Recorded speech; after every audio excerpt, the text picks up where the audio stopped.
athari zake zimeanza kuonekana. Bei ya mafuta inaendelea kwenda juu, kitu ambacho kimeanza kuleta hofu kwa dunia kwamba wataweza kuhimili iwapo hali itaendelea kuwa hivyo. Iran ameendelea kufanya ubabe kwenye maeneo yote ambayo Marekani ana maslahi nayo, na hii ni tangu pale ambapo yeye alishambuliwa kupitia Marekani na Israel. Wakati haya yakiendelea, hofu hiyo haikuishia katika mataifa hayo tu. Tanzania ni moja ya nchi ambayo na yenyewe inaanza kuhisi hilo joto la athari hizo iwapo itochukua hatua sahihi. Katika kuhakikisha kwamba inajiweka salama, hii leo imewekwa jiwe la msingi la ujenzi wa matanki ya kuhifadhia na kusafirisha mafuta hapa nchini. Rais Dr. Samia Suluhu Hassan ndiye ambaye amefanya kazi hiyo katika bandari ya Dar es Salaam.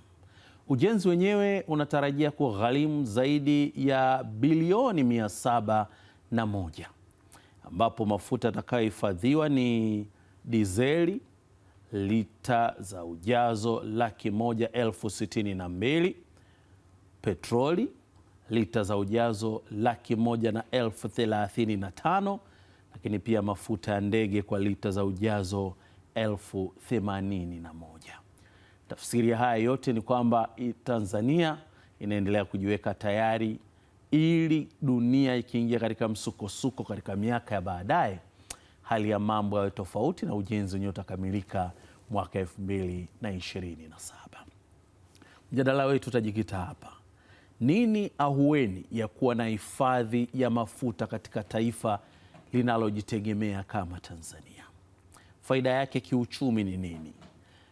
Inasaidia vipi kudhibiti bei za mafuta pindi pale ambapo soko la dunia linakuwa limetikiswa? Mimi naitwa Nurdin Selemani, matumaini yangu ya kwamba siku yako imekwenda salama salmin. Studio tumemwalika mchumi Walter Nguma ili kuweza kutupia macho katika mjadala huu. Karibu sana. Asante sana Nurdin. Kwema? Tunamshukuru Mungu. Ni jambo ambalo linafanyika wakati kuna mzozo wa Iran na tayari bei ya mafuta imepanda. Nyie wachumi, mnapoona bei ya mafuta inapanda kwa kasi kubwa kama hii, tafsiri yake ni nini? Ukisikia kipindi ambacho wataalamu wa kiuchumi na wataalamu wengine kwenye nchi vichwa vinawaka moto, ni pale ambapo bei za mafuta zinapokuwa zimepanda juu, kwa sababu mafuta ndio tunasema ni kama ndio grisi ambayo inachochea engine kuweza kufanya kazi vizuri. Ili uchumi uweze kwenda kwa kasi kubwa, lazima uhakikishe kwamba upande wa mafuta kuko sawa, kwa sababu taifa lolote lile ambalo liko salama kiuchumi ni taifa ambalo kwanza lina uhakika wa mafuta, lakini vile vile akiba yake ya fedha, kwa maana ya kwamba akiba ya fedha pamoja na akiba ya dhahabu ni moja ya mambo ambayo yanafanya taifa kuweza kujihisi kwamba kuwa na ile confidence ya kwamba lolote litakalotokea basi tunaweza kuhimiliana nalo. Lakini inapotokea kwamba hivyo vikiwa havipo au vipo kwa uchache, maana yake ni kwamba kunapotokea na mitikisiko kama hii tunayoiona hivi sasa, basi vichwa vinapata moto, kwa sababu unajiuliza ni namna gani ambavyo unaweza kulisaidia taifa lisije likazama au uchumi wake ukadorora. Kwa hiyo ni kipindi ambacho ni kigumu sana, hasa kufanya maamuzi kwenye mambo mengine mbalimbali. Kwa mfano, sasa hivi tuna miradi mingi inayoendelea kwenye nchi, na ukiangalia miradi kwa mfano ya ujenzi wa mabarabara, kutengeneza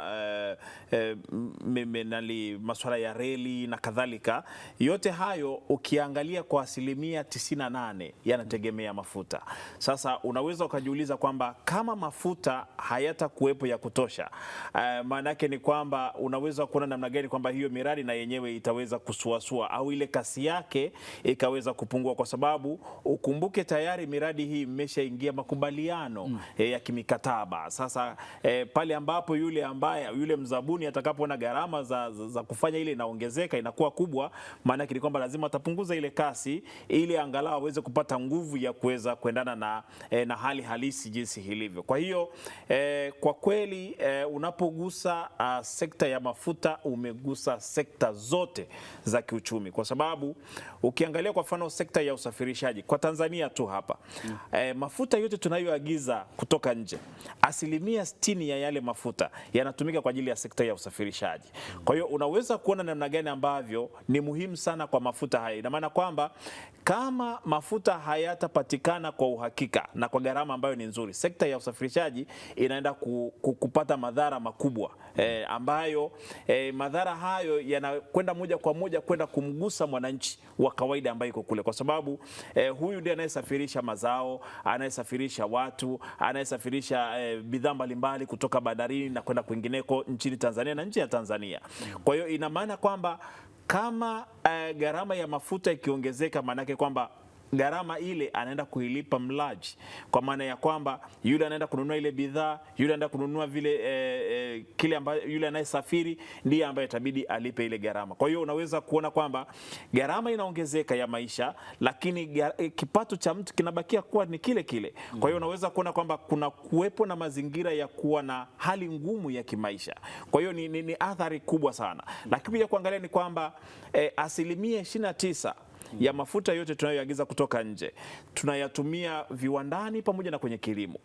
Kwa hiyo unaweza ukaona kabisa kwamba wanaoandaa mashamba, walioko kwenye viwanda ni kwa namna gani ambavyo wanaumia vichwa hivi sasa kutokana na hiki ambacho kinaendelea hivi sasa. Kinachoendelea hivi sasa kwao sio taarifa nzuri kabisa, na wala sio taarifa mbaya tu kwa wale ambao wana viwanda pamoja na wakulima pamoja na wasafirishaji. Hapana, ni taarifa mbaya kwa Watanzania wote, kwa sababu yule anazalisha kwa ajili ya Watanzania.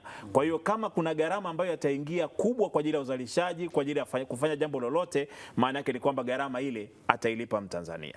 Mradi sasa umezinduliwa wa ujenzi leo, jiwe la msingi limewekwa, sehemu ambayo inatarajia kuweka jumla ya mafuta ujazo mita 378,000.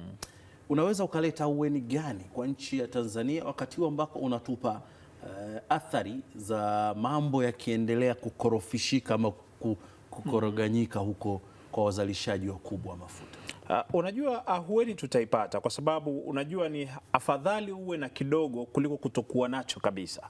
Kwa hiyo hiki ambacho kimefanyika kitatupa ahueni kwa kiasi fulani, lakini pia kitasaidia kuokoa gharama ambazo zilikuwa zinaingiwa na wafanyabiashara pamoja na serikali, hasa kwenye upakuaji wa mafuta kutoka bandarini, kwa sababu unaambiwa kupakua meli moja ya mafuta pale bandarini ilikuwa inachukua takriban siku 22.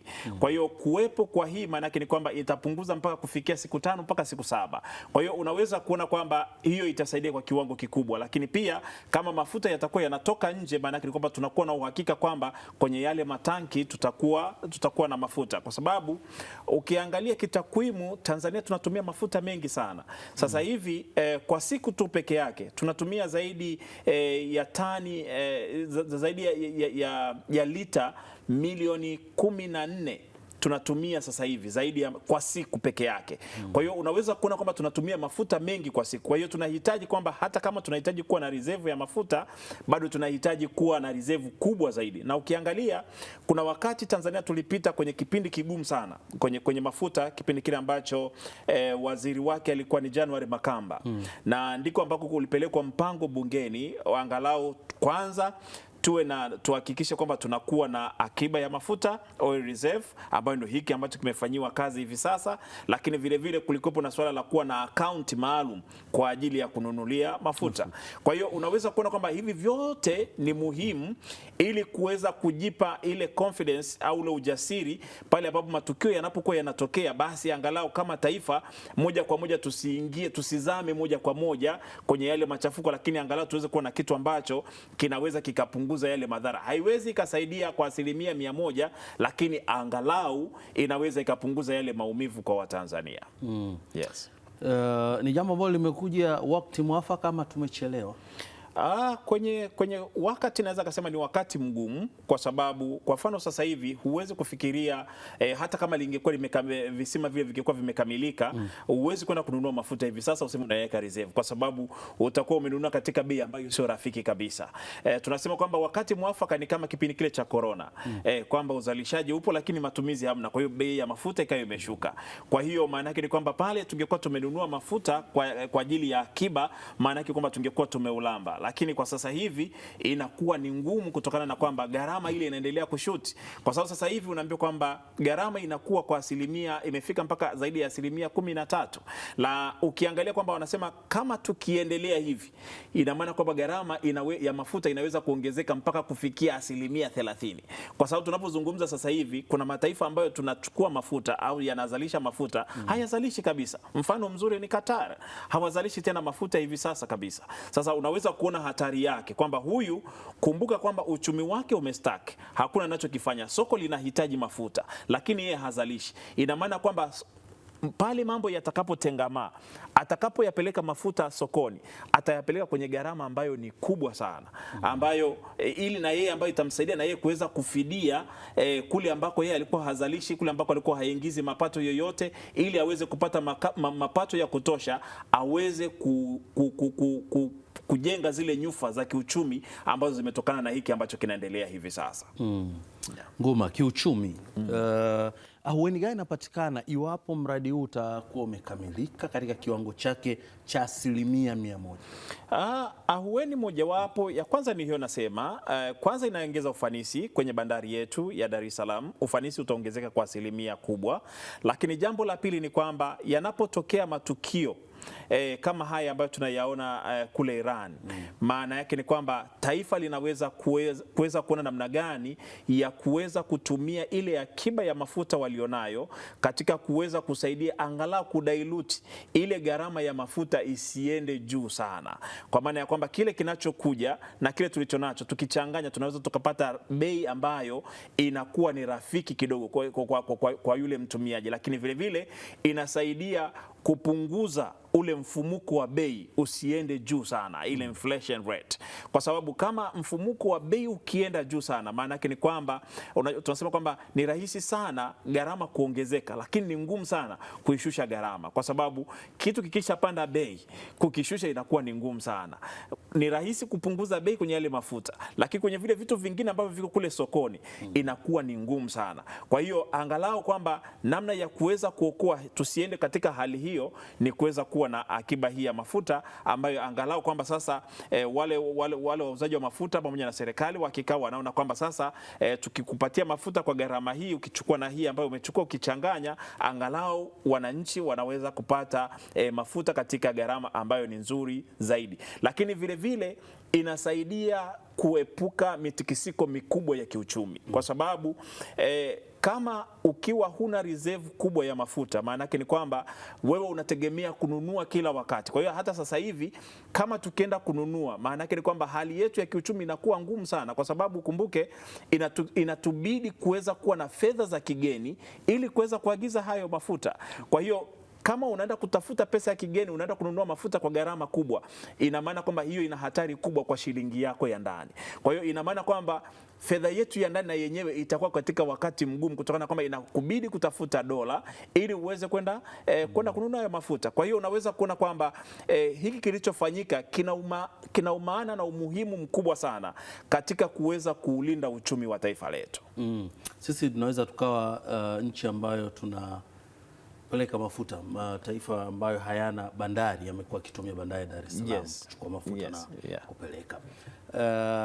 Kwenye ukuzaji wa pato la taifa, huu mradi na namna ambavyo mataifa mengine jirani ambavyo yanakuwa yanatutegemea yanaweza kasaidia vipi katika kuchechemua uchumi na kuongeza pato la nchi? Inasaidia kwa kiwango kikubwa, kwa sababu tulivyozungumza kwamba unapunguza kutoka siku 22 mpaka siku 7. Maana yake ni kwamba hata ambaye alikuwa anatumia bandari nyingine za karibu, Djibouti, Mombasa na wapi, anaweza kuanza kufikiria kuitumia Tanzania zaidi, kwa sababu anaona kwanza ninayapata kwa muda ambao ni rafiki zaidi, lakini vile vile kuna urahisi katika sekta ya usafirishaji ambayo pia iko vizuri. Kwa hiyo unaweza kuona kwamba inaweza ikasaidia kusaidia kwa kiwango kikubwa katika kuchangamsha uchumi wa taifa. Lakini vile vile ukumbuke sasa hivi tuna ujenzi wa reli SGR ambayo mwisho wake itakwenda mpaka Rwanda, wapi kule Mwanza na kadhalika. Sasa maana yake ni kwamba kama tukianza kuitumia reli hii kusafirisha mafuta na vitu vingine kama hivyo, maana yake ni kwamba uwezekano wa kuendelea kupata mapato mengi zaidi unakuwa ni mkubwa zaidi. Lakini vile vile kila kunakokuwa unafanyika mradi wa namna hii kuna kutengeneza ajira pia. Kuna Watanzania ambao watapata ajira, yako makampuni ambayo yatapata ajira. Kwa hiyo yote hiyo ni namna ambavyo vyote kwa ujumla wake vinasaidia katika kuchangamsha uchumi katika nchi na mambo yakaweza kwenda vizuri, kwa sababu usipokuwa na miradi mikubwa ya namna hii inakuwa ni ngumu sana kuweza kutengeneza ajira, inakuwa ni ngumu sana katika kuweza kutengeneza vyanzo vingine vipya vya mapato, kwa sababu hata kama ina maana kuna mapato ambayo yatapatikana kupitia mradi huo ambayo na yenyewe pia ni muhimu katika uchumi wa taifa letu. Kabla tujiendelea, turejee pale asubuhi, wakati ambako shughuli yenyewe ikifanyika asubuhi mpaka mchana hivi, na Dr. Samia Suluhu Hassan alizungumza katika hafla yenyewe na kutoa maagizo kwa Wizara ya Nishati ambayo inahusika na mambo mazima ya mambo ya mafuta. Tumsikie kwanza kwa ufupi. Kwa Wizara ya Nishati kuimarisha akiba ya kimkakati ya hifadhi ya mafuta au National Strategic Petroleum Reserve ili kuongeza uwezo wa nchi kujilinda dhidi ya misukosuko ya kimataifa na nishati, ikiwemo mabadiliko ya bei katika soko la dunia. Kama tunavyoona misukosuko iliyotokea hapa karibuni wiki iliyopita na tunayoendelea nayo tayari imeshapandisha bei ya mafuta kwa 13% mpaka jana. Sasa hatujui leo na siku zinazokwenda, lakini tumwombe Mungu watu wale wakae juu ya meza, wazungumze, wakubaliane na hii misukosuko iishe, ili dunia irudi katika hali ya kawaida kuendesha chumi za nchi zetu. Kwa hiyo ni vyema kutokana na mabadiliko hayo ya siasa za kidunia tukawa na mradi kama huu ili kujihakikishia usalama wa nishati hii ya mafuta. Rais Dr. Samia Suluhu Hassan akitoa hotuba yake wakati wa uwekaji wa jiwe la msingi wa ujenzi wa matanki anasema kwamba muhimu ni kuhakikisha kwamba kunakuwa na reserve ya kimkakati ili kuhakikisha kwamba nchi inakuwa salama kwa kupata nishati ya mafuta. Tafsiri ya maneno haya ni ipi? Tafsiri ni moja. Ukiangalia ni kwamba sisi hatuko salama sana kwa sababu kwanza sisi hatuchimbi mafuta, lakini vile vile hatuna reserve ya mafuta. Hiyo ni jambo moja hatari sana. Kwa hiyo yanapotokea kama haya ambayo tunayaona hivi sasa, maana yake ni kwamba ni hatari kubwa sana kwa uchumi wetu, na hasa ukizingatia kwamba Tanzania ni moja ya taifa ambalo tunanunua sana bidhaa nyingi kutoka nje. Zaidi ya 70% ya bidhaa tunazozitumia zinatoka nje ya nchi, na ukiangalia eneo ambalo kuna machafuko hivi sasa ni kwamba sio tu mafuta yatapata wakati mgumu kupita kuja Tanzania, lakini pia bidhaa nyingine mbalimbali zitapata wakati mgumu kuweza kupita, kwa sababu ziko bidhaa nyingi ambazo tunazisubiria kwa ajili ya matumizi yetu tu ya kawaida kwa ajili ya soko letu la ndani. Kwa hiyo ina maana kunapokuwepo na mushkeli wa namna hii, maana yake ni kwamba swala la gharama lile ambalo Mheshimiwa Rais amelisema pale linakuwa linaonekana kwenye kila eneo. Uende kununua nguo Kariakoo, uende kununua mbegu au kadhalika, utakutana na gharama hiyo ambayo inaongezeka, kwa sababu kama hivi sasa ili uweze kupitisha meli, ili meli iweze kupita kwenye hizi sehemu ambazo zinapita, maana yake ni kwamba gharama mbalimbali zinaongezeka. Kwa mfano gharama ya bima kwa ajili ya hizi meli na mizigo zinazidi kuongezeka kwa sababu kudunguliwa. Tumeona meli kadhaa zimedunguliwa. Kwa hiyo yoyote yule anayepeleka meli yake lazima riski ajue kwamba iko juu sana. Kwa hiyo ina maana ile gharama ya bima anakuja kuilipa nani? Sisi hapo walaji wa mwisho. Lakini vile vile ukija kuangalia ni kwamba Kwa mfano tuseme eneo hili ambalo ndio asilimia kubwa ya makontena mengi yanayokuja Afrika ya Mashariki ikiwa ni pamoja na Tanzania ndio ambayo imekuwa blocked. Tunasema hii Red Sea Corridor kwa maana ya wale wataalamu wa Biblia wataweza kuelewa vizuri, wanasema bahari ya Sham. Kwamba bahari ya Sham ndiko ambako mambo yamezuilika kwa asilimia kubwa, hakuna ambacho kinafanyika pale, na ukiangalia ni kwamba hii ndio inayo connect, hii bahari ya Sham ndio inayo connect na bahari ya India pamoja na Mediterranean. Sasa kama hali ikiwa hivyo, unaweza kuona kwamba ni kwa namna gani kwamba sio tu mafuta lakini ni pamoja na bidhaa nyingine mbalimbali inakuwa ni ngumu, na ukumbuke kwamba hata sekta nyingine za kiuchumi zinaenda kuathirika. Mojawapo ni sekta ya utalii, kwa sababu watalii wengi hivi sasa wanapita Dubai, wanapita wapi, ndio wanakuja nchi zetu za Afrika huku, au wanatoka Tanzania ndio wanapita Dubai, wanapita Saudi Arabia na kadhalika. Ndio namna ambavyo zilivyo sasa hivi. Ukiangalia usafiri wa anga na wenyewe pia umezuiliwa. Kwa hiyo unaweza kuona kwamba madhara ni mengi na makubwa sana. Sasa hivi ukiangalia kwa mfano hata hapa kwetu tunazo zile ndege ndogo ambazo zinapeleka watalii kwenye maeneo mbalimbali. Ina maana kwamba gharama ya mafuta ikiongezeka, maana yake kwamba ile gharama ya usafirishaji na yenyewe inaongezeka. Kwa hiyo ina maana kwamba watalii wengi hivi sasa hawafikiri kuona kusafiri sana, kutokana na kwamba anajua atatumia gharama kubwa zaidi. Kwa hiyo unaweza kuona kwamba ni mazingira ambayo kiuchumi sio mazingira rafiki kabisa. Ni kipindi ambacho naweza kusema ni kipindi ambacho inatubidi kujifunga mkanda sana. Kuna kujifunga mkanda, kuna kujifunga mkanda sana ili angalau tuweze kuvuka hapa, ili angalau hata kama kuna mambo yatakwenda ndivyo sivyo, lakini yakiisha tujikute kwamba tuko salama. Yeah. Nguma, tupo katika jambo hilo na dunia imeshatikisika. Yeah. Kuna mtu mmoja alikuwa anaongea kama ucheshi vya, anasema Trump alianza kujipanga wa kwenda Venezuela, akachukua hifadhi ya mafuta, alafu anakwenda huko anauachia dunia msala. Mataifa mengine tunajifunza nini kwa haya ambayo yanaonekana na kuleta hofu ya kwamba hii nishati muhimu ya mafuta inaweza isipatikane kwa uhakika? Yako mambo mengi ambayo tunabidi kujifunza kama taifa na mataifa mengine pia kujifunza. Ya kwanza, mtegemea cha nduguye hufa maskini. Ni vizuri kulielewa hilo kwamba ni vizuri kuweza kuangalia kwamba kama tuna nishati mbalimbali katika taifa letu, tuone namna gani ya kuzitumia to the maximum kwa kiwango cha juu, ili kuweza kuepukana na ramsha hizi ambazo tunaziona hivi sasa.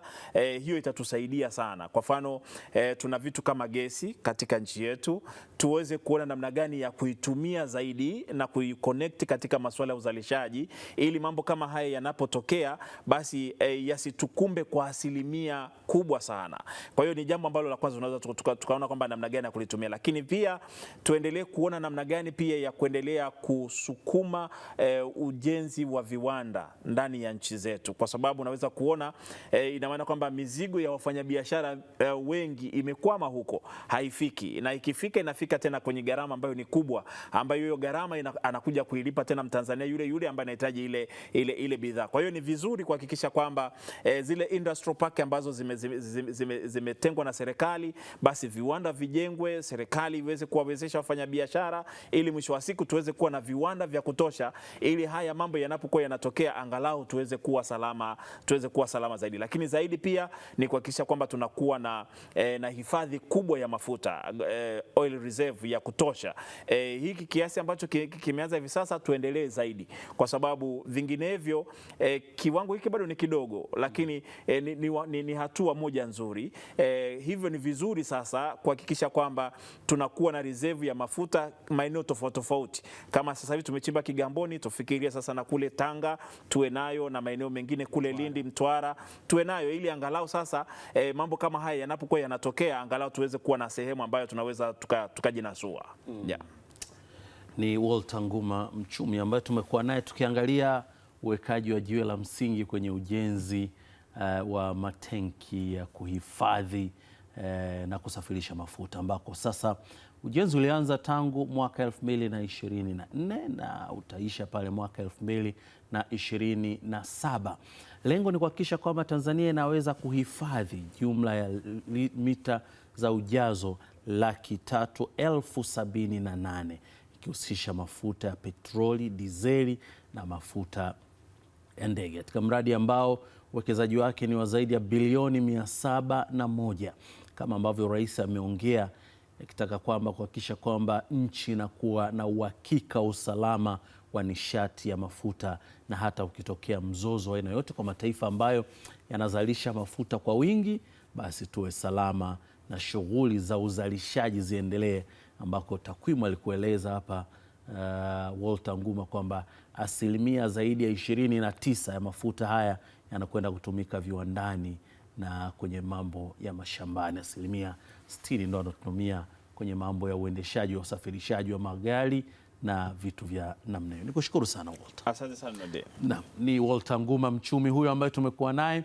tukiangazia mambo yanavyokwenda wakati Tanzania ikiwa na pambana kujinasua na kadhia ya kuwa na hifadhi yake ya kutosha mafuta, wakati huu ambako mzozo wa Iran ukiendelea kuchukua sura mpya kila uchao na bei ya mafuta ikiendelea kwenda juu kwa kasi katika soko la dunia. Naitwa Nurdin Selemani, kutakie tu mtazamaji mwema wa vipindi vinavyoendelea. Usiku mwema, panapo majaliwa tukutane tena kesho kwenye kipindi cha Uchanganuzi. Kwaheri.